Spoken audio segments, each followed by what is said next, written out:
journal de Télésignal.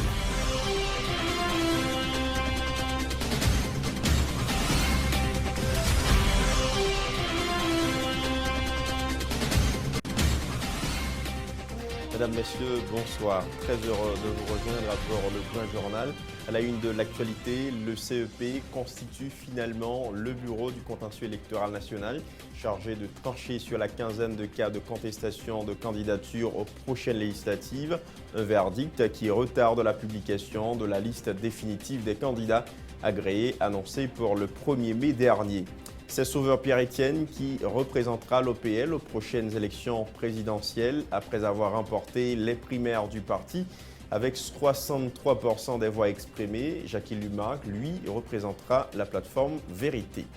Le Venezuela félicite Haïti pour sa bonne gestion des fonds générés par Petro-Caribé. Une commission de haut niveau du programme a rencontré hier des responsables haïtiens autour d'un plan visant à libérer Haïti de la pauvreté et l'insécurité alimentaire. Plusieurs institutions de la société civile invitent à marcher pacifiquement demain mercredi à Port-au-Prince pour contester la libération de Sonson La Familia et le Récif accusé de kidnapping et trafic de drogue. La marche qui partira du Champ de Mars aboutira devant le siège du ministère de la Justice. Ce 5 mai marque la journée internationale des sages-femmes, occasion pour l'Association des infirmières sages-femmes d'Haïti et ses partenaires de sensibiliser sur l'importance des sages-femmes qui ont contribué à réduire les décès maternels dans le monde de 50% en 1990.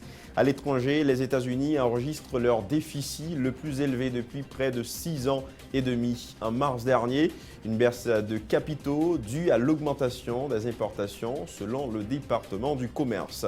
Et puis l'Autriche porte plainte contre l'Allemagne pour renseignements secrets à son détriment après les révélations sur l'espionnage présumé du renseignement allemand pour le compte des États-Unis.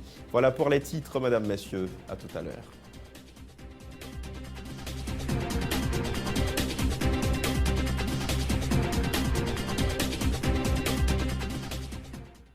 Bonjour, je suis Daniel, je vis aux Caraïbes.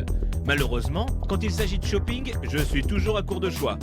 Par exemple, la recherche d'un cadeau pour ma copine, ou un lecteur MP3, ou même un casque. Grâce à eShopper Express, je peux maintenant faire mes courses en ligne. Les expéditions internationales de magasins en ligne étant si chères et souvent non disponibles, eShopper Express donne l'opportunité à ceux vivant hors des États-Unis de faire des emplettes comme s'ils y étaient. Il suffit d'aller sur le site www.eshopperexpress.com, ouvrir un compte gratuit et voilà, vous recevrez votre propre adresse aux États-Unis. N'oubliez pas d'utiliser votre adresse aux États-Unis pour tous vos achats en ligne. eShopper Express vous informera dès l'arrivée de vos colis chez eux par courrier électronique. Une fois votre colis arrivé, vous aurez la possibilité de demander l'acheminement immédiat chez vous ou à votre bureau, ou de mettre vos paquets en attente si vous en attendez d'autres. Vous pouvez alors demander la consolidation de vos paquets en un seul envoi. La consolidation peut vous faire économiser jusqu'à 50% sur les frais d'expédition internationaux. Incroyable! eShopper Express livrera vos colis à votre porte en quelques jours. Pas de soucis, pas de risque, pas de maux de tête. Pour plus d'informations, accédez à www.eshopperexpress.com.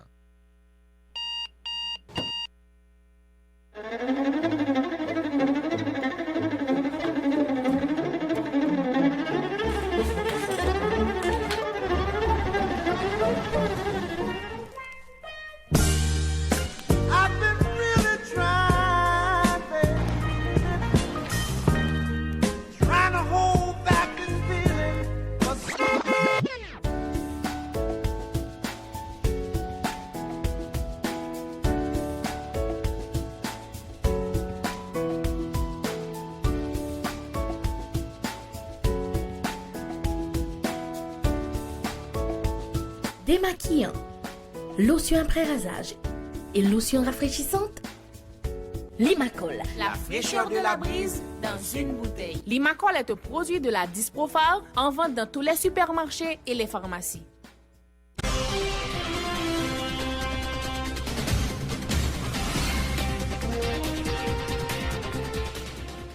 Merci de votre fidélité à Télésignal. Tout de suite, le développement du journal. C'est finalement ce mardi après-midi que le Conseil électoral provisoire a procédé au tirage au sort devant conduire à la constitution du Bureau du contentieux électoral national. Le BCEN qui est saisi pour trancher sur la quinzaine de cas de contestation de candidature aux prochaines législatives. Le BCEN aura son siège au Conseil électoral provisoire à Pétionville. Il est composé de 3 sections comprenant chacune 2 conseillers électoraux assistés de 2 avocats et un magistrat professionnel. Les avocats sont retenus après un tirage au sort réalisé à partir d'une liste soumise par la Fédération des barreaux d'Haïti. Suivez les précisions du conseil électoral Vigeonnette Desméreaux sur la composition du BCEN au micro de Wendy Henry. Il s'agit de Madame Yolette Mengwal, présidente de la première composition. Maître Néhémie Joseph, Maître Charles-Pierre Whitley, Maître Pierre Junias et le magistrat juge Franz Driss. Ça, c'est pour la première composition. La deuxième composition sera présidée par M. Ricardo Augustin et Jacques-Céus Joseph. Et pour les 2 avocats, il est d'abord Maître Robert Jean-Louis Gamaël Dieudonné et accompagné d'une juge issue du CSPJ. C'est la magistrate juge Clonie Rose Pierre-Jules. La troisième composition est constituée de M. Vigeonnette Desméreaux, conseiller au CEP, et Mme Lucie Marie-Carmel Paul Austin, conseillère au Conseil électoral provisoire, et avec les 2 avocats, Maître Marc Réal Cadet et Maître Ous Célestin, et d'une juge du CSPJ, la magistrate Mimose A. Janvier. Ainsi constituées les 3 compositions. Soulignons que c'est le verdict du BCEN sur une quinzaine de cas de contestation de candidature aux prochaines législatives qui retarde la publication de la liste définitive des candidats agréés. Annoncé pour le 1er mai dernier, selon le Conseil électoral Néhémie Joseph, le Bureau du contentieux électoral national a été constitué conformément au prescrit de l'article 186 du décret électoral qui indique clairement comment saisir le BCEN. Néhémie Joseph indique les étapes à suivre au micro de Wendy Henry.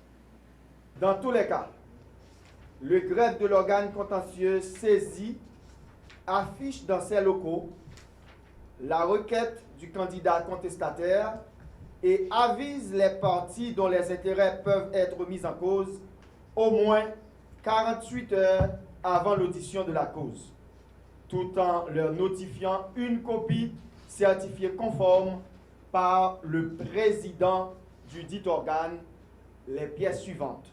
Il y a d'abord la requête de la partie demanderesse, la copie de la décision attaquée, le numéro de la carte d'identification nationale SIN du candidat et de son mandataire, et enfin le récépissé attestant le paiement de la caution prévue à l'article 183 du présent décret. Puisque nous venons de former les compositions et que chaque composition est présidée par l'un de ses membres, nous allons maintenant travailler en composition pour que les greffiers, suivant les instructions du président, notifient les parties défenderesses pour qu'elles viennent produire leurs conclusions, tout en annexant à cette notification les documents exigés par l'article 186. Autre nouvelle, c'est le professeur Sauveur Pierre-Étienne qui représentera le parti Organisation du Peuple en lutte aux prochaines élections présidentielles. Monsieur Étienne a remporté les élections primaires au sein de l'OPL avec 63% des voix exprimées. Le parti Organisation du Peuple en lutte apportera tout son support à Sauveur Pierre-Étienne lors des prochaines élections, promettent Harry Marsan et Ronald Deshommes, tous deux membres de la commission électorale pour les élections primaires au niveau de l'OPL. Ils étaient au micro de Wesley Antoine et Yvan Saïd. En termes de monde. Alors, l'un traité pour ces verbalio, c'est le coordonnateur général du parti, le docteur Sauveur Pierre-Etienne, qui gagnait les primaires. Ça veut dire qui ça? Ça veut dire le candidat pour OPL officiellement matin, c'est Sauveur Pierre-Etienne. Comme ça, nous avons dit également le prochain candidat du pays, la Sauveur Pierre-Etienne. Nous avons fait, les délégués ont fait bon choix. OPL, nous avons eu 4 bons candidats qui étaient aisément, facilement représenter valablement OPL et PIA. S'il était sénateur de la Course, nous sommes très satisfaits. Sénateur François Annick, nous sommes très satisfaits. Sénateur Edgar Leblanc-Fils, nous sommes très satisfaits. Et avec Sauveur Pierre-Etienne, nous toujours satisfaits. Et nous faisons appel à tout le monde, à surtout dirigeants OPL, militants OPL, membres OPL, sympathisants OPL, pour commencer à vendre le projet ça. Vendre la personnalité de Sauveur Pierre-Etienne. Combien alors? Et pourcentage de vote. Pourcentage de vote, nous avons Sauveur Pierre-Etienne qui fait 63% voiture. 63% voiture. Nous avons un sénateur de la Course qui fait 6% de voiture. Nous avons Edgar Leblanc qui fait 22% de voiture. Nous n'avons pas choisi le pourcentage vote sénateur Annick parce que l'était exprimé, l'était dit, l'était écrit, l'était demandé que l'IP pas participer dans la deuxième étape et première là et sous base ça pas autorisé que nous continuions et donc dans ce sens ça nous pas bail pourcentage pour sénateur Annick. L'ex-sénateur du département du Nord-Ouest, Mélius Hippolyte, demande à la DGI de revoir à la baisse la taxe exigée des ASEC dans le Nord-Ouest pour leur inscription aux élections municipales et locales. La taxe exigée, qui varie d'un département à un autre, est évaluée à 80 000 gourdes dans cette zone, mais les paysans n'ont pas une source de revenus capable de les permettre de payer ce frais, défend le sénateur Mélius Hippolyte au micro de Wesley Antoine et Yvan Saïd. Paysans qui n'ont pas gagné aucun salaire. Des paysans sous des revenus, c'est la terre, c'est l'agriculture.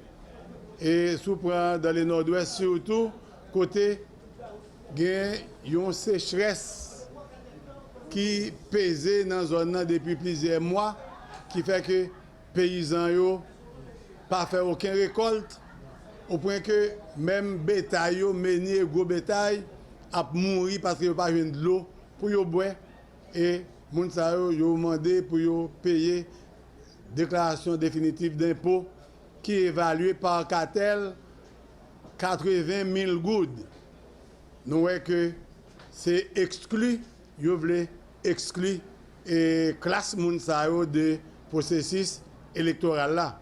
Eh bien, nous dénonçons ça et nous demandons que au niveau des conseils électoraux, au niveau des DGI et l'État central là même en totalité, il n'est pas trop tard pour baisser ou bien étirer taxe ça, yo mettez sur des ASEC qui pas gagnent rien, yo pas le toucher et pourtant yo c'est un maillon important dans la chaîne électorale là. Le parti politique Racine Campepla se dit très inquiet par rapport à la conjoncture électorale dans le pays. La porte-parole du parti, Camille Chalmers, dit constater que des forces externes se sont mis d'accord pour remplacer les élections prévues cette année par une transition. Camille Chalmers demande à la population d'être très vigilante afin d'éviter au pays les conséquences des manœuvres de la déstabilisation. L'une de ces manœuvres, indique-t-il, est le phénomène d'insécurité. Camille Chalmers au micro de Ludmilla Marc et Jasmin Denis. Et il y a des forces externes, notamment, qui expriment déjà depuis le mois de novembre 2014, qui ont même qui dit que le pays doit aller vers une transition longue. Ils ont même chiffré transition à 38 mois. Ils ont dit qu'il faut aller vers une transition de 38 mois. Pour qui ça a besoin de transition de 38 mois? Pour qu'il y ait un fonds de changement dans le pays, dans le sens intérêt oligarchie, dans le sens intérêt impérialiste. Et dans ce sens, ils ont parlé, par exemple, d'une transition qui permet de faire un changement de régime politique. Parce qu'on a la Constitution 87, là, qui c'est ensemble de conquêtes démocratiques qui étaient faites après renversement Jean-Claude Duvalier en 86, il y a un ensemble de bagages que vous parlez, notamment, il y a besoin de retourner au régime présidentialiste, il y a besoin de réduire le pouvoir parlement, il y a besoin d'éliminer les obstacles sur la question de la nationalité, il y a besoin d'éliminer tout obstacle à la pénétration du capital transnational, etc. Donc, il est très important que la population soit très vigilante pour être capable d'échapper à toute manœuvre de déstabilisation qui voulait empêcher que l'élection faite dans l'année 2015. Pour que nous avons souligné sur la question de déstabilisation, c'est la question de l'insécurité. Dans la dernière Assemblée générale Patien, tout rapport que nous recevons de différentes régions montre nous que depuis décembre 14, janvier 2015, il y a une montée de l'insécurité. Une remontée de l'insécurité à travers des assassinats, à travers des kidnappings qui recommencent à fleurir, à travers différents disons, attaques qu'a faites contre la population, contre l'intérêt. Et très souvent, dans plusieurs régions, il y a signalé qu'il y a des groupes armés qui sont déjà constitués pour être capables de préparer tête pour l'élection. Donc, qui est-ce que le groupe armé ça va faire pendant la période électorale? Pour qui est-ce qu'il y a travaillé dans l'intérêt qui est? Nous pensons que Fanta l'ouvrir nous pour nous comprendre la question ça très bien.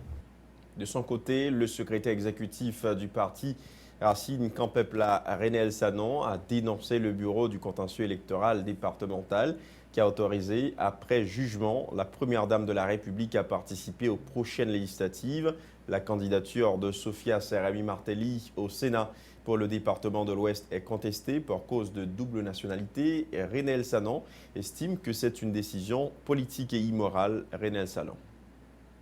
Nous dénonçons cette décision BCED prend pour dire Mme Martelly qualifiée pour participer à l'élection comme candidat Sénat. Nous croyons que la décision, ça, sont décisions politiques.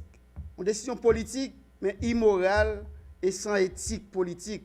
Là, nous considérons doute qui gagne sur la nationalité Mme Martelly. Parce qu'en fait, il est clair que Mme Martelly, c'est une citoyenne américaine qui fait aux États-Unis, qui passait environ 50 années là, fonctionner avec passeport américain. Donc, c'est quelques mois qu'il gagne seulement depuis l'imandé nationalité haïtienne.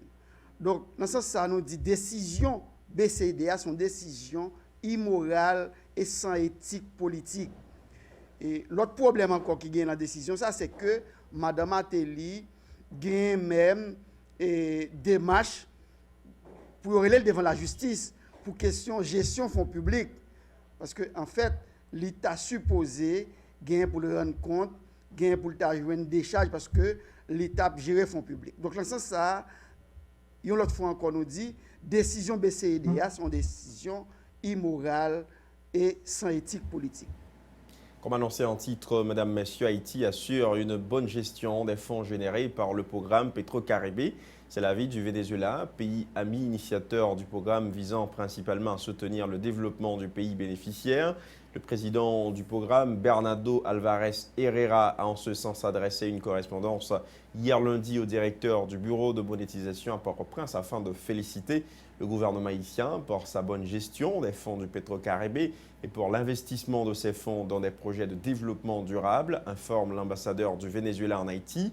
Selon Pedro Antonio Canino González, toujours dans le cadre des efforts du gouvernement vénézuélien pour soutenir les efforts de développement d'Haïti, une commission importante du programme Petro-Caribé s'est entretenue hier lundi avec des représentants du ministère de l'Agriculture et de la FAO. Il était question pour les membres de la délégation de discuter d'un plan visant à libérer Haïti de la pauvreté et l'insécurité alimentaire, précise l'ambassadeur vénézuélien en Haïti. Tengo el agrado de dirigirme a usted, llegar un cordial saludo y hacer referencia a la gestión realizada por el Buró de Monetización y el Gobierno de la República de Haití en el periodo comprendido entre los años 2012 y 2014. Una vez finalizado el proceso de auditoría del mencionado periodo, el Gobierno de la República Bolivariana de Venezuela pudo constatar con beneplácito el éxito de la gestión emprendida por el Buró de Monetización y el Gobierno de la República de Haití en la ejecución de los proyectos de cooperación y de inversión, así como su correcta... nous suivons procédure interne, nous te mettons d'accord sur yo. Et même bagay sa yo, projet sa yo, c'est vision fondamentale Pedro Caribe. Elle a fini lettre là, il dit comme ça. Pendant m'a souhaité un pile succès, projet n'a continué mettre sous pied. Moi profiter occasion ça pour moi redire encore j'en gagne un pile estime pour puis une considération sans pareil. Il faut dire que l'administration Martelly-Lamotte est sévèrement critiquée pour sa gestion des fonds générés par le programme Petro-Caribe. L'opposition lui reprochait d'avoir détourné les fonds en question en prétextant les investir dans des projets d'assistance sociale importants pour améliorer les conditions de vie de la population. Une commission de haut niveau du programme Petro-Caribe était en Haïti hier lundi, rapporte l'ambassadeur du Venezuela en Haïti. Cette commission, qui a rencontré les responsables du ministère haïtien de l'Agriculture et le représentant de la FAO en Haïti, devait analyser une série de politiques permettant d'aider à mettre fin à la pauvreté et l'insécurité alimentaire dans le pays. Selon Pedro Antonio Canino González, la délégation vénézuélienne et les représentants du gouvernement haïtien ont dressé un plan global qui sera exécuté à moyen et à long terme. Les précisions de Pedro Antonio Canino González au micro de Ludmilla Marc et Wendy Henry. Ayer estuvo una comisión de alto nivel de Petrocaribe en Haití. Hier, tu as une commission au niveau Petrocaribe qui a visité Haïti. Nous sommes venus avec objectif pour être capable d'analyser une série de politiques, pour être capable de combattre avec la pauvreté et puis gangou en Haïti. La commission ça a chita parler ensemble avec le ministère de l'Agriculture et puis avec le représentant FAO en Haïti. Ils ont arrivé à dresser une série de plans pour être capable de combattre avec pauvreté et puis gangou en Haïti. L'objectif, c'est une série d'objectifs qui pour faire à moyen terme et puis à long terme. Et ça fait là, on demande moins, est-ce qu'il y a un changement dans la politique révolution bolivarienne en Haïti? Moi répondre, changement capable d'aller pour plus devant dans le progrès, ce n'est pas bac changement. Mais c'est comme ça que tu as une visite Petro-Caribe, une visite qui est très importante. Mais c'est ça qui fait coopération ça, Venezuela en Haïti. C'est une coopération qui a fait progrès et puis qui a élargi. Une coopération bilatérale et puis solidaire. Une coopération bilatérale solidaire. Soulignons que le gouvernement vénézuélien, à travers son représentant en Haïti, remercie le peuple haïtien pour son soutien dans le cadre de la signature d'un document dénonçant la déclaration du président Barack Obama, présentant le Venezuela comme danger économique pour les États-Unis en Haïti, faisait en effet partie des 134 pays ayant signé le dit document, reconnaît le diplomate vénézuélien Pedro Antonio Canino González, dit souhaiter que la coopération de solidarité entre Haïti et le Venezuela puisse continuer. Autre point de l'actualité, des organisations, institutions et personnalités de la société civile projettent de marcher pacifiquement ce mercredi à Port-au-Prince. L'objectif de cette initiative, dénoncer la libération de Rodlietea, alias Sonson La Familia, et Ronel Nelfort, alias Le Récif, accusés entre autres de trafic de drogue et d'enlèvement le 17 avril dernier, qu'elle qualifie de parodie de justice. La marche, qui a pour credo « Réveil citoyen contre l'impunité et la corruption en Haïti », débutera au Champ de Mars, fera un premier stop devant le siège du ministère de la Justice pour aboutir devant les locaux du parquet de Port-au-Prince. Au boulevard Harry Truman, tout de suite après, une délégation de contestataires se rendra à Frères pour remettre la déclaration finale de la marche aux membres du Conseil supérieur du pouvoir judiciaire. Plus de précisions avec Viles Alizar, membre du réseau national de défense des droits humains, au micro de Johnny Saint-Ilus et Max Joseph. Ça fait longtemps, depuis 1986, notre bataille, notre transition entre dictature et démocratie. La bataille, il y a un pile qui est déjà passé dans la bataille là. Nous continuons la bataille, mais cependant, nous n'avons pas vraiment progressé dans ce sens-là. Donc, chercher à garder pour que ça ne va progresser comme ça. Et puis, ajouter à la situation ça, qui passe dans le tribunal de première instance de Port-au-Prince, faire nous rendre compte de l'arrivée pour que nous organisons une manifestation ça, que nous baptisons Réveil citoyen contre l'impunité et la corruption dans le pays. Son match qui a commencé Champ de Masse, statue Jean-Jacques Dessalines, nous avons monté dans Magny, avenue Magny, nous avons fait un petit campé devant le ministère de la Justice, là nous avons délivré un message. Après ça, nous avons continué à monter sur Turjo. Nous avons tourné à droite dans Alixois pour nous arriver dans la rue. Nous arrivons dans la rue, nous descendons. Et nous descendons juste pour arriver dans le palais de justice, Harry Truman. Et c'est là que la manifestation a fini. Et immédiatement, elle finit. À ce moment-là, il y a une délégation qui lui-même a monté pour frère, école magistrature, pour aller CSPJ, pour aller porter déclaration que nous gagnons pour CSPJ dans ces circonstances-là. On va parler santé à présent, sage-femme pour un avenir meilleur. C'est autour de ce thème que la journée internationale des sages-femmes a été célébrée à travers le monde ce 5 mai 2015. En Haïti, une journée de réflexion sur cette profession a été organisée à Pétionville à l'initiative de l'Association des infirmières sages-femmes d'Haïti et ses partenaires dans le MSPP, l'UNFPA et la Foundation for Advancement of Haitian Midwives. L'occasion pour la vice-présidente de l'association, Vardine Jean-Baptiste, de rappeler l'importance des sages-femmes dans la santé maternelle dans le monde entier. Pour Madame Jean-Baptiste, le renforcement de la pratique de sage-femme peut donner de grands résultats. De son côté, la directrice de l'Institut national supérieur des sages-femmes, Ketli Chevalier, a souhaité que la condition des sages-femmes doit s'améliorer pour que, dit-elle, l'avenir soit meilleur. Les propos de Vardine Jean-Baptiste et Ketli Chevalier sont recueillis par Michel Alexis et Fézé Mathieu. Le 5 mai, Journée internationale des sages-femmes, nous rappelle l'importance de leur rôle pour l'amélioration de la santé maternelle dans le monde entier. Sage-femme pour un monde meilleur, tel est le thème de cette année. Elle rappelle que la sage-femme contribue sensiblement à un meilleur futur en fournissant des services de santé reproductrice, maternelle et néonatale de qualité. En prenant soin des femmes et des bébés, les sages-femmes s'assurent de leur bonne santé et de leur épanouissement au sein de leur communauté. Les sages-femmes qui sont formées et réglementées selon les normes internationales peuvent fournir 87% des soins essentiels pour les femmes et les nouveau-nés. De 2000 à 2014, l'École nationale d'infirmières sages-femmes a formé 530 infirmières sages-femmes qui sont réparties sur tout le territoire du pays.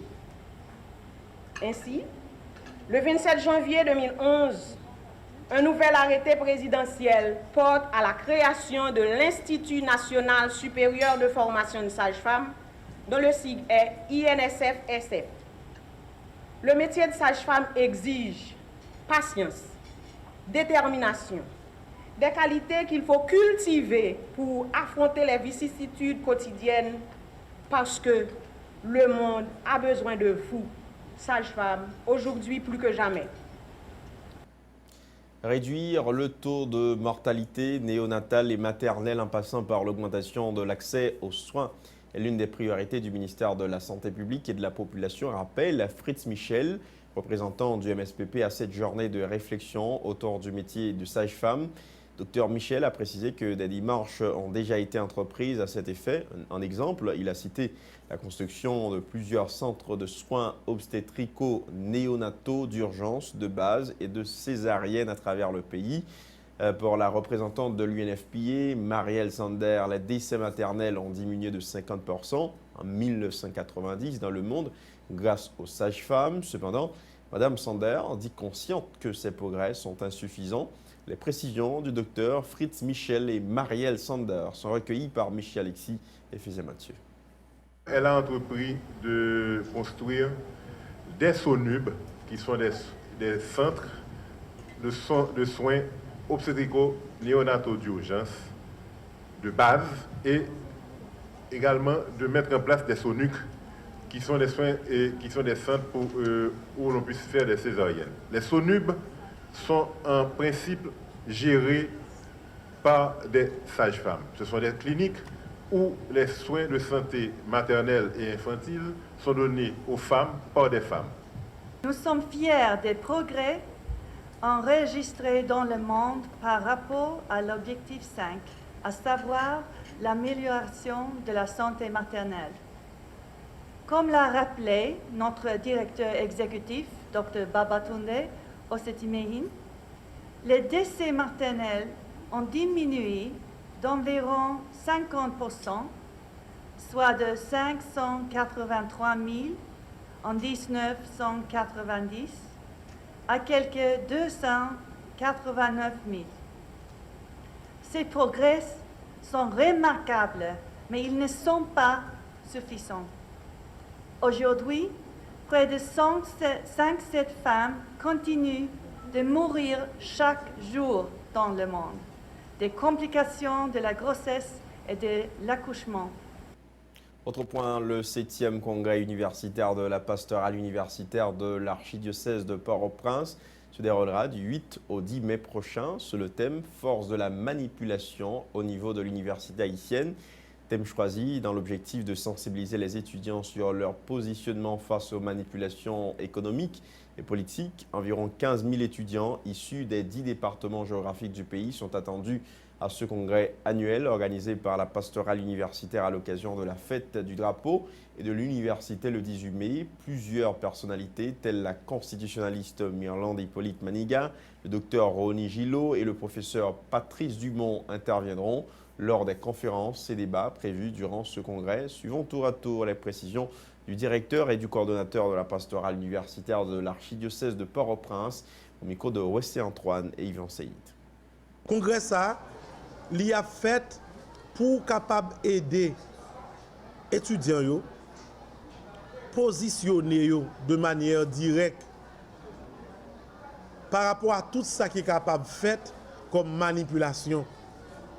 Objectif là, c'est surtout pour que, au fur et à mesure, étudiants yo arrivent prendre conscience que yo pas doué quitter monde manipuler yo. Manipulation sous forme politique, manipulation avec l'argent sous forme économique, manipulation sous forme psychologique. Congrès a fait dans local faculté des sciences infirmières de l'UNDH qui PACO. C'est presque en face des DOA. Il y a de très beaux jardins que nous avons aménagés pour le congrès. Un jeune qui t'a aimé participer au congrès universitaire, il faut d'abord l'universitaire. Et avec 4 universités, il passe inscrit dans le pastoral là, au plus tard jeudi midi, parce que le nombre d'étudiants que nous avons recevoir est limité à 1500. Et il y a une pile de délégation province qui ont inscrit déjà.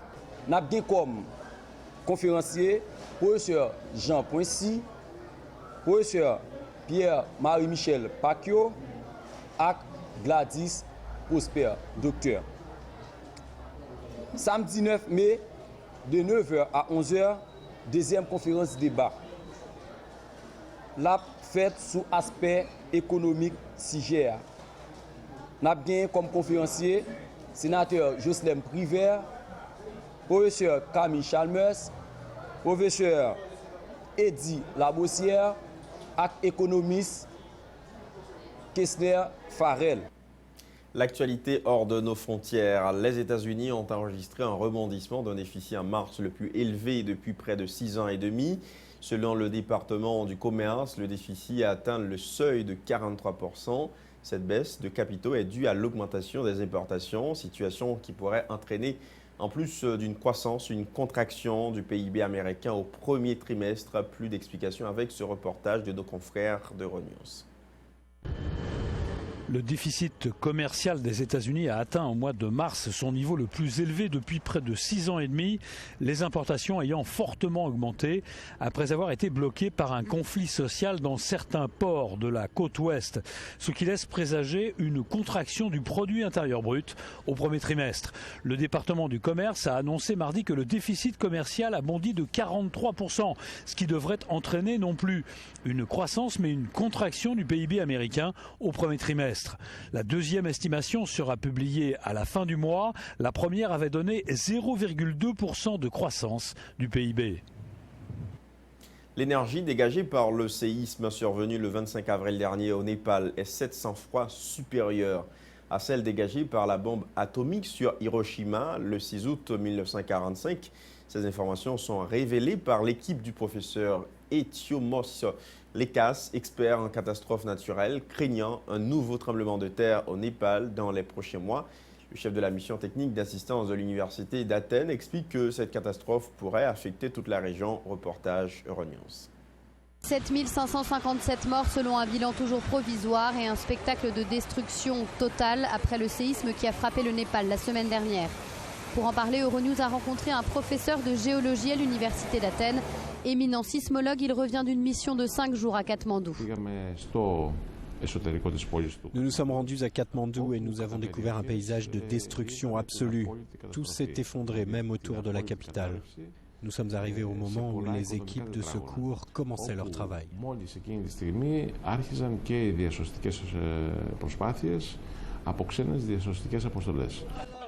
L'équipe de ce géologue va travailler avec les autorités locales pour reconstruire les immeubles détruits de la manière la plus sûre en cas d'un nouveau tremblement de terre.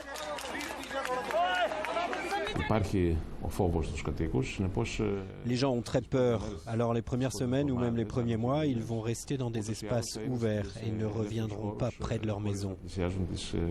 Il y a aussi beaucoup de gens qui fuient Katmandou. On peut voir des kilomètres de queues de personnes qui attendent que le bus les conduise en dehors de la capitale.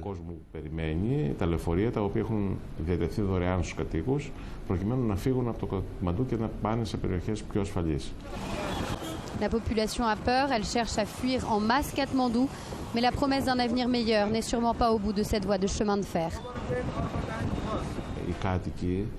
Les gens que nous avons rencontrés sont des survivants. Ils sont habitués à vivre dans des conditions difficiles. C'est la région la plus montagneuse de la planète. Les gens sont habitués à vivre avec peu de choses et cela est accentué par leur religion. Les opérations humanitaires devraient durer des semaines, voire encore des mois.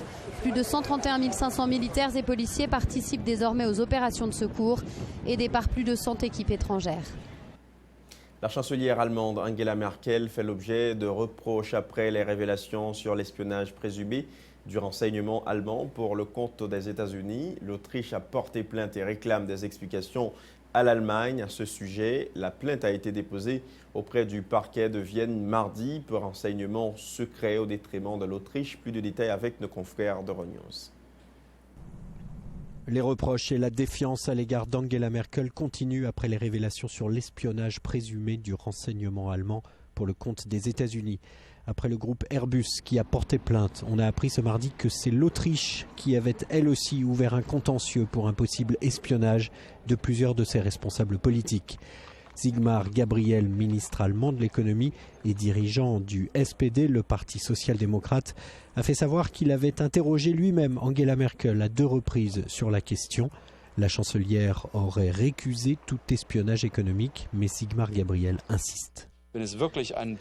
Si les services de renseignement allemands ont réellement participé à de l'espionnage économique, eh bien cela hypothèque gravement la confiance de l'économie allemande. Les éditorialistes allemands n'ont pas hésité à voir dans ces remarques une prise de distance du ministre vis-à-vis de sa chancelière à 2 ans des prochaines législatives. Dernier rappel des titres de l'actualité avant de vous quitter. Le CEP constitue finalement le bureau du contentieux électoral national chargé de trancher sur la quinzaine de cas de contestation de candidature aux prochaines législatives. Un verdict qui retarde la publication de la liste définitive des candidats agréés annoncée pour le 1er mai dernier. C'est Sauveur Pierre-Etienne qui représentera l'OPL aux prochaines élections présidentielles après avoir remporté les primaires du parti avec 63% des voix exprimées. Jackie Luma, lui, représentera la plateforme Vérité. Le Venezuela félicite Haïti pour sa bonne gestion des fonds générés par Petrocaribé. Une commission de haut niveau du programme a rencontré hier des responsables haïtiens autour d'un plan visant à libérer Haïti de la pauvreté et l'insécurité alimentaire. Plusieurs institutions de la société civile invitent à marcher pacifiquement demain mercredi à Port-au-Prince pour contester la libération de Sonson La Familia et le Récif, accusé de kidnapping et trafic de drogue. La marche qui partira du Champ de Mars aboutira devant le siège du ministère de la Justice. Ce 5 mai marque la journée internationale des sages-femmes, occasion pour l'Association des infirmières sages-femmes d'Haïti et ses partenaires de sensibiliser sur l'importance des sages-femmes qui ont contribué à réduire les décès maternels dans le monde de 50% en 1990. À l'étranger, les États-Unis enregistrent leur déficit le plus élevé depuis près de 6 ans et demi en mars dernier. Une baisse de capitaux due à l'augmentation des importations selon le département du commerce. L'Autriche porte plainte contre l'Allemagne pour renseignements secrets à son détriment, après les révélations sur l'espionnage présumé du renseignement allemand pour le compte des États-Unis. Voilà qui met un terme à ce journal, mesdames, messieurs. Merci à chacun de vous de l'avoir suivi. À très bientôt.